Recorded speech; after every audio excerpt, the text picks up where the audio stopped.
अरबों खरबों रुपए बैंक से लोन लेकर नहीं चुकाने के बावजूद उद्योगपतियों का कुछ नहीं बिगड़ता, जबकि चंद हजार रुपए के लिए किसान को इतना मजबूर कर दिया जाता है कि वह आत्महत्या कर लेता है।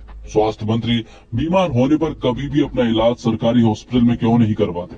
इन तमाम बातों के इर्द गिर्द जवान की कहानी चुनी गई है। ये बातें नई नहीं है, कई फिल्मों के जरिए उठाई गई है, लेकिन स्क्रीन प्ले कुछ ऐसा लिखा है कि दोहराई गई बातें फिर अच्छी लगती है। तो दोस्तों, आज हम एक्सप्लेन करने वाले हैं जवान मूवी को। तो वीडियो को जरूर करते हैं, और अगर वीडियो अच्छा लगे तो वीडियो को लाइक जरूर कीजिएगा, और इसी तरह की वीडियोस पाने के लिए आप हमारे चैनल को भी सब्सक्राइब कीजिएगा, ताकि आपको इसी तरह के लेटेस्ट और फ्रेश कंटेंट मिलते रहे। तो फिल्म की कहानी शुरू होती है 1986 से, जहाँ पर कि हम एक आदमी को अधमरी हालत में एक नदी में तैरता हुआ देख पाते हैं। और यहीं के कबीले के कुछ लोगों की नजर जब उस आदमी पर पड़ती है, तो वो उस आदमी को अपने घोड़े पर डालकर अपने कबीले में ले आते हैं। वो कबीला बहुत छोटा था और उसमें रहने वाले लोग भी कम थे, लेकिन वो खुश रहते थे। और साथ ही यहाँ पर हम उस आदमी को देख पाते हैं जहाँ पर कि प्राचीन युग में जिस तरह से इलाज किए जाते थे, उसी पद्धति से उसका भी इलाज किया जा रहा था। उसके शरीर पे 5 गोलियां लगी हुई थी। गोलियां तो निकाल दी गई थी और धीरे धीरे वो रिकवर भी हो रहा था, लेकिन अचानक से उनके कबीले में कुछ हमलावर अटैक कर देते हैं, और देखते ही देखते वो हमलावर उन कबीले वालों को जान से मारना शुरू कर देते हैं। वो हमलावर उन कबीले वालों को बेरहमी से मार रहे थे,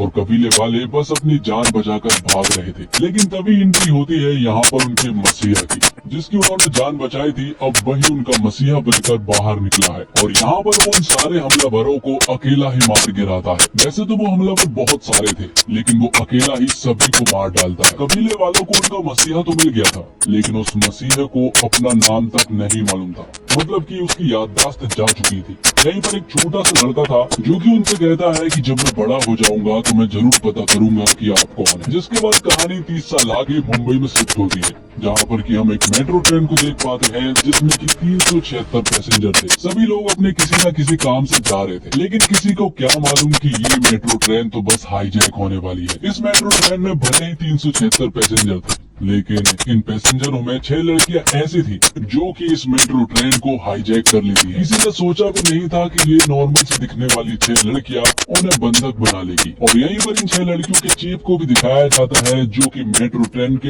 अगले स्टेशन पर इस मेट्रो ट्रेन का इंतजार कर रहा था। दरअसल में ये सारी प्लानिंग चीफ की ही होती है। ये 6 लड़कियां चीफ के अंडर में ही काम करती है, और इस मेट्रो ट्रेन में जितने भी पैसेंजर थे, उन पैसेंजरों में एक पैसेंजर पुलिस वाला था, जो कि उनके ऊपर हमला करने की कोशिश करता है। तो चीफ उसे सबक सिखा देता है, और उसे अपना गेटअप देकर उसे कोर्ट से बांध देता है। जिसके बाद वो तुरंत ही कंट्रोल रूम में कॉल करता है, और ऑफिसर उसे नेगोशिएट करना शुरू करता है। तो नेगोशिएट करने के लिए जो ऑफिसर आती है, उनका नाम नर्मदा होता है। तो चीफ उनसे कहता है कि आपको 5 मिनट के अंदर अपने रूम में एग्रीकल्चर मिनिस्टर को बुलाना होगा, क्योंकि मुझे सिर्फ उनसे ही बात करनी है, और मैं उन्हीं को अपनी सारी डिमांड्स बताऊंगा। तो नर्मदा 5 मिनट के अंदर एग्रीकल्चर मिनिस्टर को अपने रूम में बुलाती है। जिसके बाद चीफ एग्रीकल्चर मिनिस्टर से नेगोशिएट करना शुरू करता है। चीफ उनसे कहता है कि मुझे 40,000 करोड़ चाहिए। ये सुनने के बाद एग्रीकल्चर मिनिस्टर कहता है कि इतना तो हम अरेंज नहीं कर पाएंगे। जिस पर चीफ उनसे कहता है कि इसका सॉल्यूशन भी मेरे पास है। मैं तुम्हें एक ऐसे बिजनेसमैन का नंबर दे रहा हूँ, जिससे तुम अगर 40,000 करोड़ रुपए मांगोगे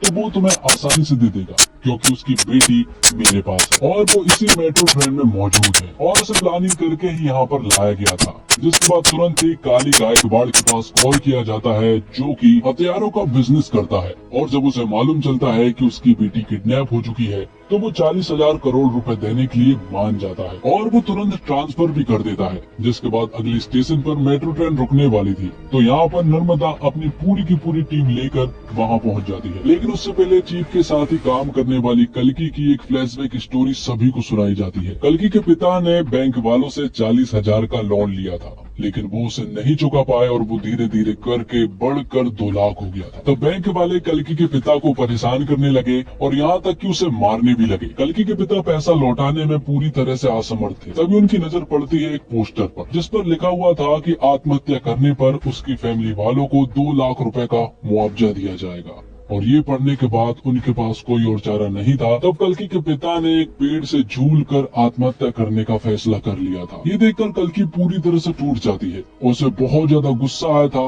और उसने बैंक के मैनेजर का सर फोड़ दिया था, जिस वजह से उसे जेल हो गई थी। तो आगे हम देखते हैं कि नर्मदा अपनी पूरी पुलिस फोर्स के साथ अगले स्टेशन पर मौजूद थी। यहाँ पर चीफ भी पूरी तरह से तैयार थे, और पैसेंजर में जितने भी लोग थे और जिन लोगों ने कल्कि की स्टोरी सुनी, वो सुनने के बाद अब सभी लोग चीफ का साथ देने के लिए मान गए थे और सभी ने चीफ वाला मास्क भी पहन लिया था, जिस वजह से नर्मदा की टीम किसी को भी नहीं पकड़ पाई और चीफ की पूरी टीम यहाँ से आसानी से निकल गई।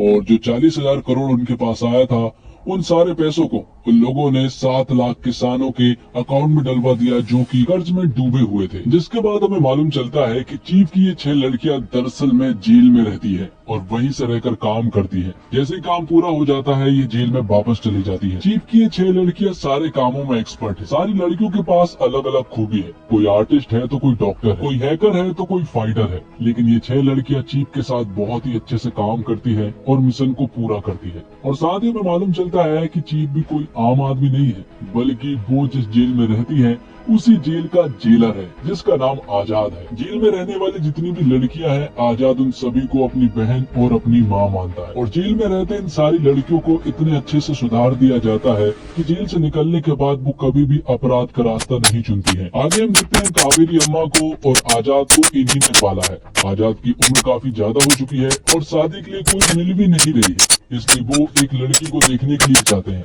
लेकिन यहाँ पर वो लड़की तो नहीं आती है, लेकिन उस लड़की की लड़की आती है जिसका नाम सुजी होती है। वो कहती है कि मेरी माँ बहुत बिजी रहती है, इसलिए उनकी जगह पर उन्होंने मुझे भेजा है। और वैसे भी मुझे भी लड़के को देखना बहुत जरूरी है, क्योंकि जिसे भी वो पसंद करेंगी वो मेरे पापा होंगे और मेरे पापा को मुझे भी सिलेक्ट करना होगा। तो इसी तरह से सुजी और आजाद के बीच बहुत सारी बातें होती है। दोनों एक दूसरे को खूब पसंद करने लगते हैं। और आगे हमें मालूम चलता है कि दरअसल में सुजी जिसकी बेटी है वो कोई और नहीं बल्कि नर्मदा होती है। और उन्हें देखकर आजाद पूरी तरह से शॉक्ड रह जाता है। लेकिन नर्मदा को भी यहाँ पर आजाद काफी अच्छा लगा था, क्योंकि सुजी को आजाद बहुत ज्यादा पसंद था, इसलिए यहाँ पर नर्मदा को भी आजाद पसंद आता है। धीरे धीरे करके आजाद और नर्मदा भी एक दूसरे को खूब पसंद करने लगते हैं। दोनों की एंगेजमेंट भी हो जाती है और फिर कुछ ही दिनों के बाद उनकी शादी भी होने वाली थी। जिसके बाद सीन शिफ्ट होता है और हम देख पाते हैं आजाद के एक दूसरे मिशन को, जहाँ पर की 6 लड़कियां उसके साथ थी। और इस बार उनका टारगेट था health minister. Health minister speech दे रहा होता है कि अगर मुझे गोली भी लग जाएगी तब भी वो सरकारी हॉस्पिटल में ही जाएगा, क्योंकि उसने सरकारी हॉस्पिटल की कंडीशन कुछ इस प्रकार बनाकर रखी है कि प्राइवेट भी फेल है। लेकिन ऐसा कुछ भी नहीं था, क्योंकि सरकारी हॉस्पिटल की कंडीशन बद से बदतर थी। जिसके बाद हेल्थ मिनिस्टर को गोली मार दी जाती है और उसे प्राइवेट हॉस्पिटल ले जाया जा रहा था। लेकिन आजाद की पूरी टीम उसे किसी तरह से सरकारी हॉस्पिटल में ले आते हैं, जहाँ की हालत बहुत ही ज्यादा खराब थी। तो अब ये न्यूज भी वायरल हो जाती है और सारी पुलिस फोर्स जो है वो सरकारी हॉस्पिटल के बाहर खड़ी हो जाती है, जहाँ पर की ऑफिसर नर्मदा फिर से यहाँ पर आजाद से नेगोशिएट करती है। वो इससे पहले अपनी उन्हें डिमांड बताता, उससे पहले वो उन्हें फ्लैशबैक की स्टोरी सुनाता। ये कहानी थी आजाद के साथ ही रहने वाली लड़की ईरम की, जो कि एक डॉक्टर थी। उसे अपने पेशेंट से बहुत ज्यादा प्यार था। और फिर एक दिन उनके हॉस्पिटल में 57 बच्चे नाजुक हालत में आते हैं। उन्हें ऑक्सीजन की सख्त जरूरत थी, लेकिन कुछ बड़े डॉक्टरों की वजह से उन बच्चों तक वो ऑक्सीजन नहीं पहुंच सकी, जिस वजह से वो सारे 57 बच्चों की जान चली गई। और यहाँ पर ये सारा ब्लेम ईरम के ऊपर डाल दिया गया और उसका लाइसेंस छीनने के साथ साथ उसे जेल में डाल दिया गया। तो आजाद की सबसे पहली डिमांड यही थी कि जिन डॉक्टरों ने ऑक्सीजन को उपलब्ध नहीं होने दिया, सबसे पहले उन्हें सस्पेंड कर दिया जाए और सारा ब्लेम वो अपने ऊपर ले। तो आजाद के कहने पर ऐसा ही होता है। रात होने के बाद जब वो एक चॉपर मंगवाते हैं और यहाँ से निकलने वाले थे, तभी यहाँ पर एंट्री होती है ऑफिसर नर्मदा की, जो कि अपनी पूरी पुलिस फोर्स लेकर आई हुई थी और इन सभी को चारों तरफ से घेर लिया गया था। लेकिन ये लोग इतनी जल्दी हार नहीं मानने वाले थे, क्योंकि आजाद इनके पीछे खड़ा हुआ था, जो कि एक अलग गेटअप में था। तब यहाँ पर एक जोरदार फाइट होती है, नर्मदा और आजाद के बीच में भी फाइट होती है। और नर्मदा ने यहाँ पर आजाद को नहीं देख पाई थी और आजाद यहाँ पर अपनी पूरी की पूरी टीम को लेकर फरार हो गया था।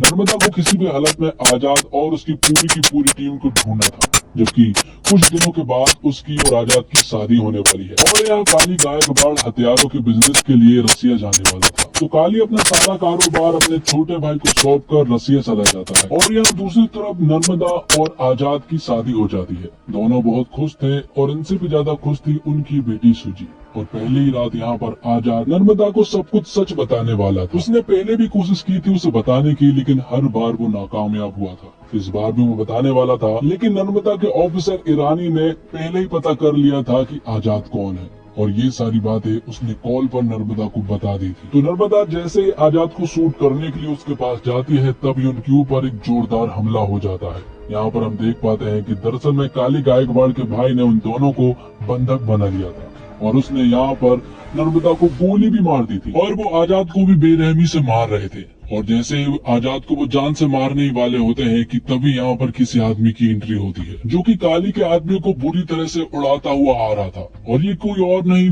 बल्कि आजाद की तरह दिखने वाला ही एक आदमी था और जो कि आजाद के पिता है और उनकी भी एक बैक स्टोरी है। और काली के भाई के पूछने पर वो उन्हें बताते हैं कि मेरा नाम विक्रम राठौर है। और यहाँ पर आते से ही वो बुरी तरह से मारने लगते हैं और अपने बेटे आजाद और नर्मदा को बचा लेते हैं। बात दूसरी तरफ हम देखते हैं काली को जो कि रसिया में हथियारों की डीलिंग कर रहा था। वो यहाँ पर बहुत सारे देशों के कुछ मेंबर्स थे, उनसे कह रहा था आप आपके देश में फैक्ट्री खोलोगे तो आपके देश के लोग ही प्रोटेस्ट करके आपकी फैक्ट्री को बंद करवा देंगे, लेकिन इंडिया इसके लिए पूरी तरह से सेफ है और वहाँ सब कुछ कब्जे में करने के लिए हमें चाहिए होगी वहाँ की सरकार और वहाँ का जीतना होगा चुनाव और उसके लिए चाहिए होगा ढेर सारा पैसा। मैं 20% देने के लिए राजी हूँ। और यहीं पर एक बहुत बड़ा विलन था, वो कह रहा था कि मैं 80% देने के लिए राजी हूँ। तभी यहाँ पर काली को मालूम चलता है कि उसके छोटे भाई को आजाद ने मार दिया है और ये देखकर वो पूरी तरह से शॉक रह जाता है। यहाँ दूसरी तरफ नर्मदा को किसी भी हालत में आजाद के बारे में पता करना था क्योंकि उसने उसका और उसकी बेटी का दिल तोड़ा है, इसलिए ईरानी के साथ प्लानिंग करके वो जेल में जाना चाहती है और उन 6 लड़कियों के द्वारा आजाद के बारे में सब कुछ पता करना चाहती है। तो वो लोग ऐसा ही करते हैं, वो लोग नर्मदा को किसी तरह से जेल में पहुंचा देते हैं और उन 6 लड़कियों के द्वारा आजाद की स्टोरी पता करना शुरू करती है। तो वो लड़कियां कहती है कि तुम्हें आजाद को जानने से पहले विक्रम राठौर की स्टोरी को जानना जरूरी होगा। तब वो लोग विक्रम राठौर की स्टोरी को बताना शुरू करती है और ये कहानी पहुंच जाती है 1986 में, जहाँ पर कि हमें विक्रम राठौर और उसकी पत्नी ऐश्वर्या को दिखाया जाता है जो कि एक दूसरे से बहुत ज्यादा प्यार करते हैं। और यहाँ हमें मालूम चलता है कि विक्रम राठौर स्पेशल ऑप्स का एक सोल्जर है और उसे अर्जेंट यहाँ पर किसी काम से बुलाया गया है। उसे बताया जाता है कि बॉर्डर के उस पार 32 लोगों की एक टीम गई थी, लेकिन उन सारे लोगों को दुश्मनों ने मार गिराया है। हमने एक और टीम भेजी थी लेकिन उनमें से आधे लोग मर गए हैं और आधे लोगों को उन्होंने बंधक बना लिया गया है। तो अब वो लोग स्पेशल ऑप्स के सोल्जरों की मदद लेना चाहते हैं और उन बंधकों को वहां से छुड़ाना चाहते हैं। तब यहाँ पर विक्रम राठौर की टीम पहुंच जाती है बॉर्डर के उस पार, जहाँ पर कि ये लोग सिर्फ 6 लोग थे और ये 6 ही काफी थे। वो वहाँ पहुँचने के बाद दुश्मनों से लड़ाई करना शुरू तो कर देते हैं,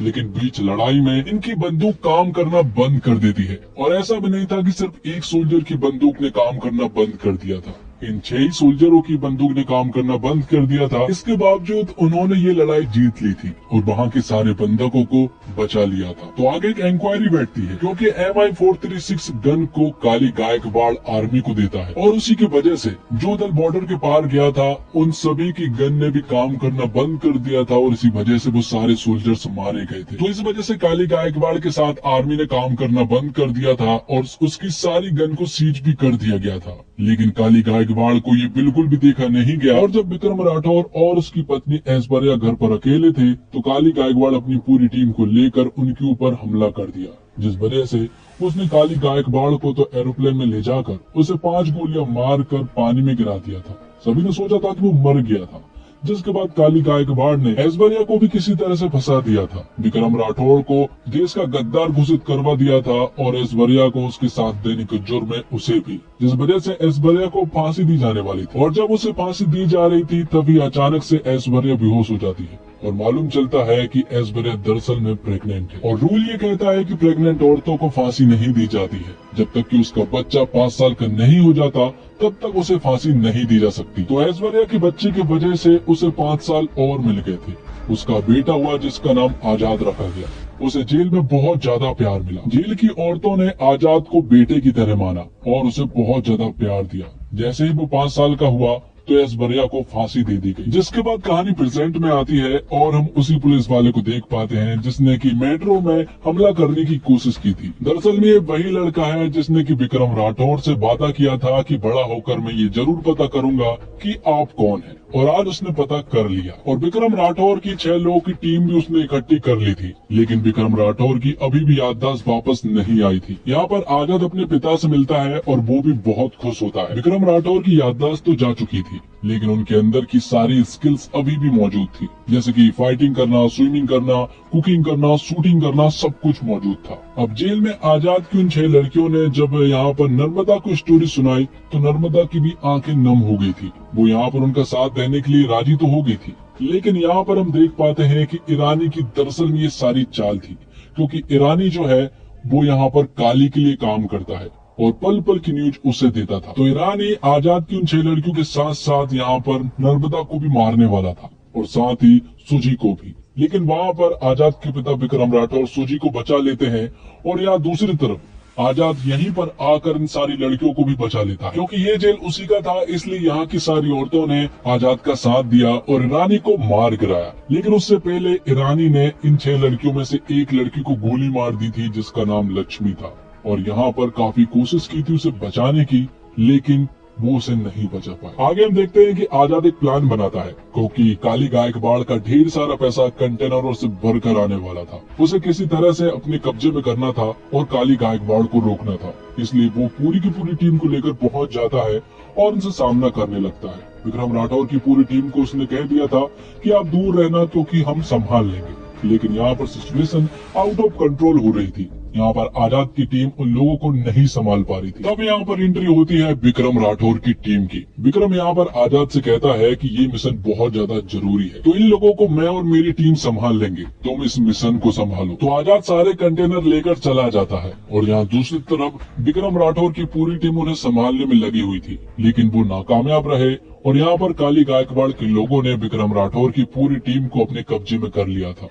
विक्रम राठौर को यहाँ पर काली गायकवाड़ बुरी तरह से टॉर्चर कर रहा था। लेकिन तभी एक न्यूज आती है कि आजाद ने जेल की 6000 लड़कियों को बंधक बना लिया गया है और अगर उसकी डिमांड पूरी नहीं की गई तो वो उन सारी लड़कियों को मार देगा, जबकि वो तो इसी जेल का जेलर है और वो उनका कुछ भी नहीं करने वाला। और इस बार नेगोशिएट करने के लिए आते हैं सीनियर ऑफिसर माधवन नायक, जिनका रोल प्ले किया है संजय दत्त ने। तो आजाद को अपनी डिमांड के रूप में हेड ऑफ स्टेट का साइन चाहिए था और उसे ये साइन बहुत आसानी से मिल जाएगा, क्योंकि 6000 लड़कियां उसके कब्जे में है और साथ ही देश की चुनाव की सारी ईवीएम मशीन भी उसी के कब्जे में है। तो जैसे ही हेड ऑफ स्टेट साइन करते हैं तो सबसे पहले यहाँ पर वो उन फैक्ट्रियों को बंद करवाता है जो कि एनवायरमेंट को नुकसान पहुंचाते हैं, और आधी से ज्यादा फैक्ट्री दरअसल में काली गायकवाड़ की होती है। ये सारी चीजें होती है कि तभी यहाँ पर काली गायकवाड़ आ जाता है। वो जेल में एक दूसरे रास्ते से पहुंच गया था, उसके हाथ में गन थी और वो गन लगी हुई थी विक्रम राठौर के माथे पर। जैसे ही यहाँ पर काली फायर करता है तो वो फायर नहीं होता है और इसी तरह खाली चलने वाली गन की वजह से विक्रम राठौर की याददाश्त वापस आ जाती है,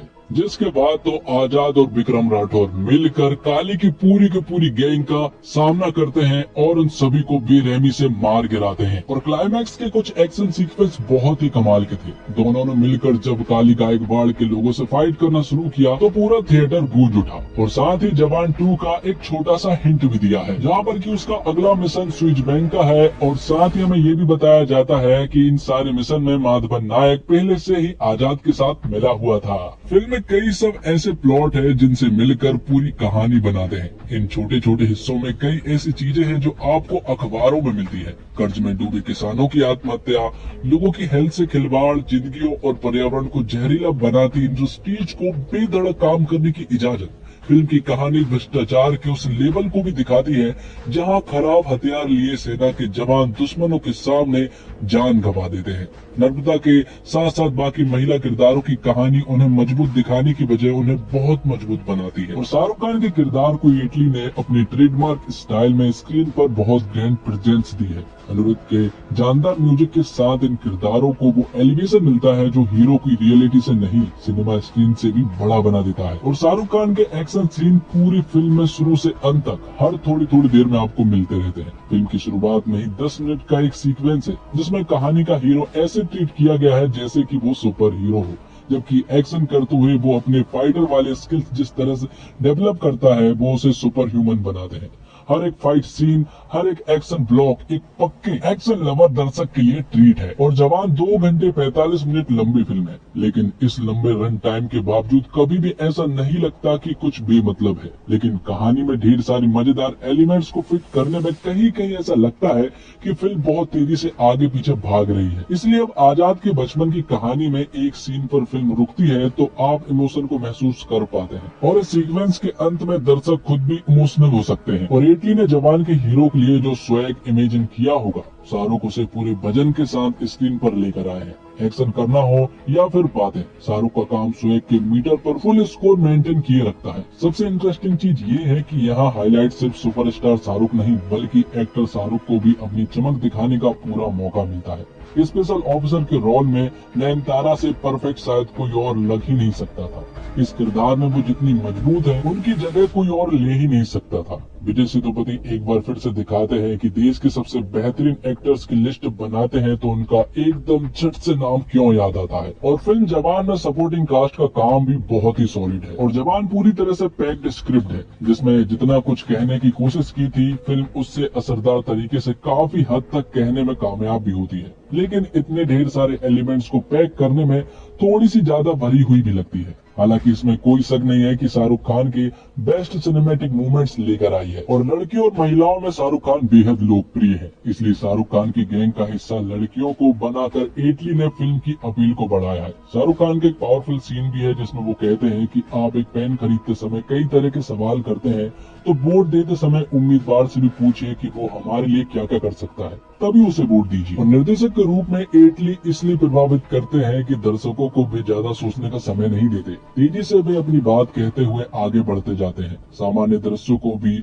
उन्होंने लार्जर स्केल दिखाया है, लेकिन ये सीन इतने इंटरेस्टिंग है कि एटली द्वारा जरूरत से ज्यादा सिनेमेटिक लिबर्टी लेने वाली बात पीछे छूट जाती है। तो दक्षिण फिल्म मेकर मसाला फिल्म बनाने में क्यों आगे है, ये एटली के काम में नजर आता है। उन्होंने समय समय पर इमोशन पैदा किया है, ठीक जगह गाने रखे और फिल्म एक्शन पर सवार है, लेकिन एटली मास मूवमेंट्स क्रिएट करने में भी सफल रहे हैं। और इंटरवल के बाद फिल्म का ग्राफ कुछ मिनटों के लिए नीचे आता है, लेकिन गाड़ी को पटरी पर आने में ज्यादा देर नहीं लगती। शाहरुख खान फुल फॉर्म में नजर आए हैं। उनके अलग अलग लुक्स, एटीट्यूड, डायलॉग डिलीवरी उनके स्टारडम को उभारते हैं। शाहरुख के सारे प्लस पॉइंट को निर्देशक एटली ने पेश किया है और पूरी फिल्म में शाहरुख का दबदबा नजर आता है। नयनतारा बेहद खूबसूरत नजर आई है और शाहरुख के साथ उनकी केमिस्ट्री अच्छी लगती है। उनके किरदार के तीखे तेवर नयनतारा के अभिनय में नजर आते हैं और एक्शन सीन्स भी उन्होंने काफी सफाई के साथ किए हैं। और बात करें विजय सेतुपति की, तो विजय सेतुपति विलेन के रूप में अपनी छाप छोड़ते हैं। वे प्यारे विलेन है, लेकिन अपनी एक्टिंग के जरिए किरदार को वो इस तरह से पेश करते हैं कि दर्शक उन पर कोई रहम नहीं करना चाहते। उनकी डायलॉग डिलीवरी अलग किस्म की है। दीपिका पादुकोण और संजय दत्त स्पेशल अपीयरेंस में फिल्म की स्टार वैल्यू में इजाफा करते हैं। दूसरे कलाकारों को ज्यादा अवसर नहीं मिले, जिससे प्रिया मणि, सानिया मल्होत्रा, सुनील ग्रोवर जैसे कलाकार भी साइडलाइन पर खड़े दिखाई देते हैं। अनिरुद्ध द्वारा संगीत ब्रद 1-2 गीत ठीक है, लेकिन बैकग्राउंड म्यूजिक फिल्म की अपील को बढ़ाता है। सिनेमेटोग्राफी लाजवाब है, एडिटिंग शानदार है और प्रोडक्शन वैल्यू रिच है। टेक्निकल डिपार्टमेंट्स का काम ऊंचे दर्जे का है। जिस मासी और पैन इंडिया सिनेमा की बात होती है, उस अपील को जवान ज्यादातर समय उचित ठहराती है। तो फिल्म का फर्स्ट हाफ बेहद ही कसा हुआ और बहुत सारे सरप्राइज से भरा हुआ है। फिल्म में कई सारे ट्विस्ट एंड टर्न है और यही वजह है कि आपको कहीं भी कहानी में बोरियत महसूस नहीं होगी। पहले सीन से आपको बांधे रखती है और फिल्म के हर एक हिस्से में सरप्राइज है, जो आपके भीतर अब आगे क्या होगा वाली उत्सुकता को बनाए रखते हैं।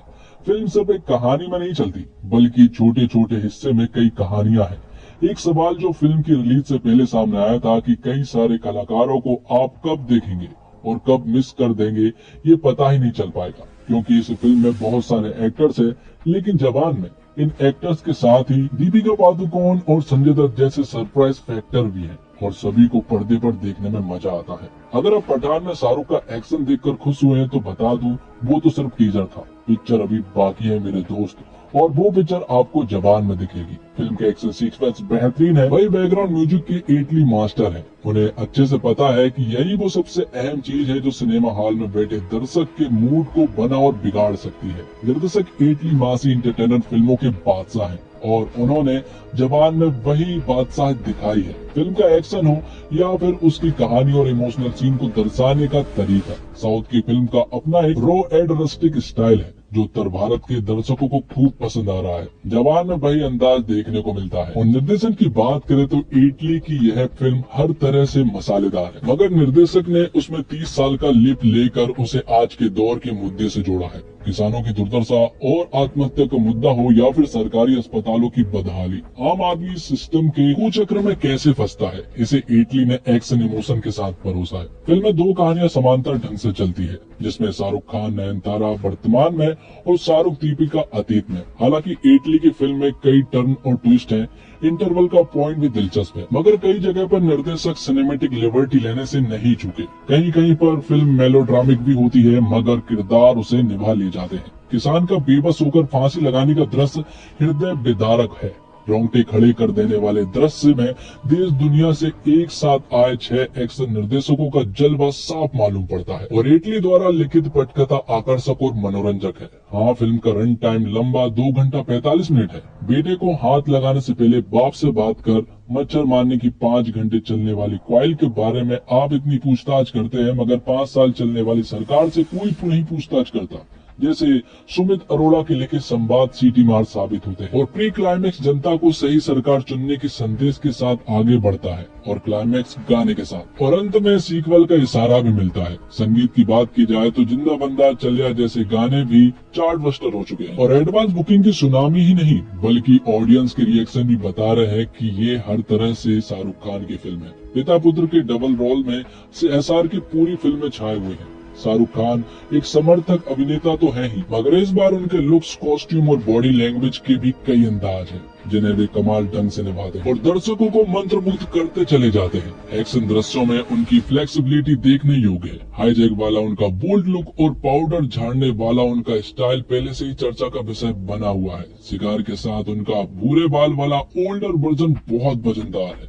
और जवान को अगर किंग खान का अब तक का सबसे बेस्ट अवतार कहा जाए तो गलत नहीं होगा। और एक्शन हीरोइन के रूप में नयनतारा पूरी चपलता और स्वैग के साथ प्रस्तुत होती है। हालांकि शाहरुख संग केमिस्ट्री के मामले में दीपिका पादुकोण बाजी मार ले जाती है। विलन काली के रूप में विजय सेतुपति जितने निर्मम और खूंखार नजर आते हैं, उतने ही फनी भी लगते हैं। वे लगातार विलन और हीरो की लड़ाई को जारी रखते हैं। और स्पेशल अपीयरेंस में ऐश्वर्या की भूमिका में दीपिका पादुकोण फिल्म में 4 चांद लगा देती है। वहीं सान्या मल्होत्रा और प्रियमणि अपनी छोटी छोटी भूमिकाओं में भी छाप छोड़ने में कामयाब रहती है। एजाज खान, सुनील ग्रोवर, रिति डोंगरा जमे हैं। गर्ल गैंग के रूप में सपोर्टिंग कास्ट भी अच्छा है। और शाहरुख खान ने इस साल की शुरुआत पठान से ऐसी की कि बॉक्स ऑफिस पर तबाही मचा दी। लगभग आधा साल बीत जाने के बाद शाहरुख अब जवान बनकर लौटे हैं। पठान की सफलता पर कई लोगों ने कहा कि स्टार पावर चल रहा है, लेकिन कहते हैं ना काठ की हांडी बार बार नहीं चलती। और बेहद इंटेलिजेंट एक्टर माने जाने वाले शाहरुख ने जवान के जरिए ये साबित कर दिया कि उन्हें मास एंटरटेनर चुनना आता है।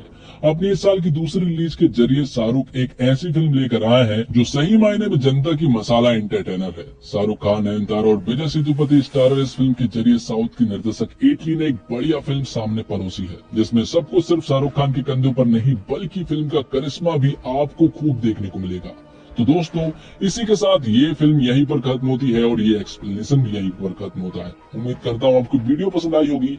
वीडियो पसंद आई हो तो वीडियो को लाइक जरूर कीजिएगा और इसी तरह के वीडियोस पाने के लिए आप हमारे इस चैनल को सब्सक्राइब कीजिएगा, ताकि आपको इसी तरह के लेटेस्ट और फ्रेश कंटेंट मिलते रहे। मिलते हैं एक और अगली वीडियो के साथ, तब तक के लिए आप हमारे इस चैनल के साथ बने रहिए।